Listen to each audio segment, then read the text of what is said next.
জননিরাপত্তাহীনতার পুরনো অভিযোগ ফের আলোচনায় মিটফোর্ড হাসপাতালের সামনে ভাঙাড়ি ব্যবসায়ী সোহাগ হত্যাকাণ্ডে ৯ জুলাই সংঘটিত এই চাঞ্চল্যকর হত্যাকাণ্ডের পর থেকে প্রতিবাদে সরব শিক্ষার্থীসহ বিভিন্ন শ্রেণী পেশার মানুষ। সবশেষ গ্রেফতার লিটন গাজীর পর সোহাগ হত্যাকাণ্ডে রবিবার ঢাকা ও নেত্রকোনা থেকে সজীব ও রাজীব নামে আরও ২ জনকে গ্রেফতারের কথা জানায় আইন শৃঙ্খলা রক্ষাকারী বাহিনী। এ নিয়ে এই হত্যাকাণ্ডের ঘটনায় মোট ৭ জনকে গ্রেফতার করা হলো। সিসিটিভি ফুটেজ বিশ্লেষণ করে এবং আটককৃতদের কাছ থেকে প্রাপ্ত তথ্য পর্যালোচনা করে গ্রেফতারের জন্য কাজ করছি। আশা করি খুব অল্প সময়ের মধ্যে আমরা ঘটনার প্রকৃত মোটিভ সহ ঘটনার সাথে জড়িত পলাতক অন্যদের গ্রেফতার করতে সক্ষম হব। এই ঘটনার বিচারের দাবি এবং স্যার সলিমুল্লাহ মেডিকেল কলেজ হাসপাতালের নিরাপত্তা নিশ্চিতে কার্যকর পদক্ষেপ না নেওয়া পর্যন্ত শাটডাউনের ঘোষণা দিয়েছে শিক্ষার্থীরা। দুপুরে মেডিকেল কলেজ চত্বর থেকে এক বিক্ষোভ মিছিল ও সংক্ষিপ্ত সমাবেশ থেকে এই ঘোষণা দেওয়া হয়।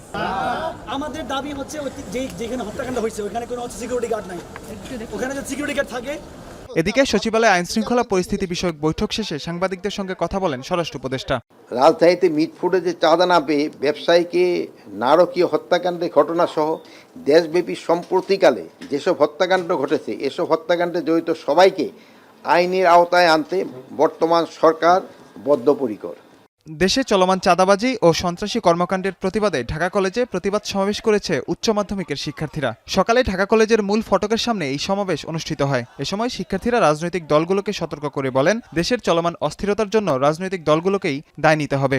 যারা দেশ অরাজকতা শুরু করেছে সে যে দলই হোক, বিএনপি, শিবির, এনসিপি, আপনারা ভীত হন, আপনার ইতিহাস দেখে ভীত হন। মাঝার ইমন, এখন, ঢাকা।